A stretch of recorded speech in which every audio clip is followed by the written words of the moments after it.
Hey, this is Craig the Pool Man with Pool Specialist. We are here to give you some hints on how to replace a very unusual light that they don't make anymore, and quite honestly pretty much nothing fits it. And that would be this light right here, which is a SwimQuip, which apparently Pentair bought and has discontinued. And if you notice, the rim on this is rather small in comparison to the normal lights that we have today.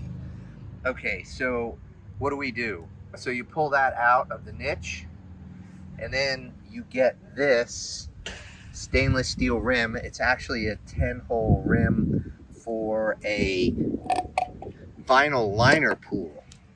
And what we're gonna do is, because that's the right size, we're going to go ahead and we're going to mount that to the wall of this concrete pool. So we're going to drill into the concrete, and then we're going to put some of these anchors, which you could just get those anchors straight from Home Depot. And then you're going to need some of these flathead screws. So I typically only put 4 in there because that's more than enough to hold it. And these are just flathead Phillips screws, number 10s by 1 inch, and they will fit perfectly into these, and therefore your hole only has to be as deep as that anchor. It does come with drill bits.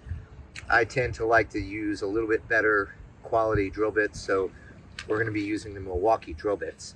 And now here's the light that fits in it. And we're going to show you that light a little bit later, exactly why it fits in. And it has a narrow back, so it fits into the niche, but the front of it fits into a full-size typical Pentair, Hayward, or Jandy fixture, which this ring is going to provide us that particular spacing for that light. Now, you've got to drill underwater. So I do this for a living. So I have this $2,000 Nemo drill, which is waterproof. And it is a great product. I can't say enough about it. Since I bought this, they came out with the hammer version of it. And I'm very tempted to spend another $2,000 and get the hammer version. If you don't want to do that, my suggestion is go to Harbor Tool and purchase a pneumatic drill. This is kind of like a one-time use only. It'll work just fine. You can blow it out and put all the oil in it after you get done, but it will seize. And so that means you need a compressor. So with this, we're going to get going, and then I'll show you a little bit later the finished product. Just want to make sure that I think I failed to notice or mention that these screws that are going in the pool, the 10 by 1 flathead Phillips screws, must be stainless steel. You cannot use regular screws. They will rust out in no time and leave all kinds of ugly marks on the side of your pool. So this is a comparison of the two lights. You can see the light on the left, how much larger the bezel is. And that would be the same size bezel as a Pentair, Jandy, or Hayward light. However, you'll notice that the back of the new light is a lot smaller.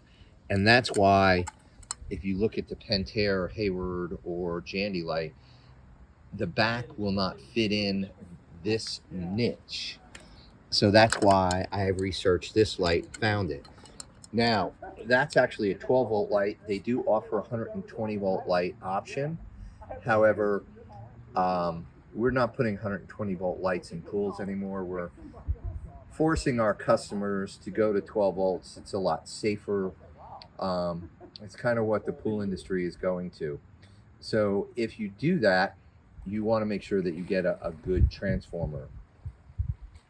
My preference is to use the Pentair transformer, and you're going to hook it up to the 14 volts. always hooked to the 14 volt. You'll notice this is 300 watts. And as the voltage goes down, the amperage goes up. So therefore, you wind up having a very similar number of watts that's being pulled by the light. So you have to take into consideration that, and that the gauge of the wire when you're going to low voltage lights must be larger. Now, all of these parts that we have here, there are links below in the notes for this video that get you the correct part on Amazon. And again, the light is 12 volts. However, they do offer a 120 volt version of that light. And just to reconfirm, you notice right there it says volts 12. So this is a 12 volt light and must be hooked up to a 12 volt transformer, preferably 14 volts. Now, Intermatic does make a transformer that's 300 watts and has a 14 volt option. It's okay. It's not as good a quality and design as the Pentair transformer. So I tend to stick with the Pentair transformer. But if you do use the Intermatic, make sure that you wire that one up to 14 volts as well. And that one wires up to 12, 13, and 14 volts on the primary side, which is where the line voltage comes in, where the Pentair transformer wires up on the load side to 12, 13, or 14 volts, which, from my experience and knowledge as an electrical engineer, that is the correct way to do it, to wire and take the taps off of the low voltage side, not the high voltage side. This may be a little bit hard to see, but because we're above the water, don't really feel like putting my iPhone in the water, but you can see the ring around the outside and then the new light in the center. So that's what the finished product looks like on a concrete pool.